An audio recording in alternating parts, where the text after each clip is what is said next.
I think at the end of the day, we have a very concentrated portfolio. It's 10 to 15 stocks. So every stock has to pull its weight. It's not a 50 to 100 stock portfolio, a little bit of this, a little bit of that. That's cheap, hopefully it'll come right. So if you've got, let's say, 15 stocks in your portfolio, your average weight is 6% in the portfolio. So you've got to have a lot of conviction in that business. So you do spend a lot of time thinking about where am I best deploying my dollars. So the way I look at it is a bit like a business and running a portfolio. You want to maximize your capital in your best divisions. We look at exactly the same thing. Why add to our 20th or 30th best idea when we can add to the number one idea? It's the same as a basketball team or football team, as you said. Why not have your best 15 players on the pitch all the time? For us, that lessens the risk. We're watching those businesses closely, and we believe the upside will take care of itself if we do that.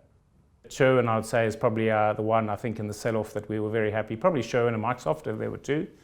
And I've told you why I love Sherwin. I mean, a couple of other things to think about that business. As I said, when a business has been around 156 years, it's definitely got stability.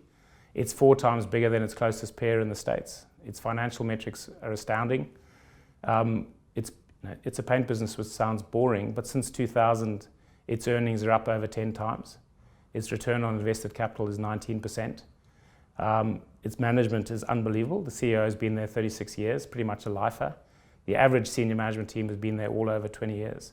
So the culture is incredibly strong at that company. The average store manager turnover is 7%, which is unheralded in retail, which means there's something very special in the purpose of the company. The biggest shareholder of the company is the company pension fund, owns 11% of the stock.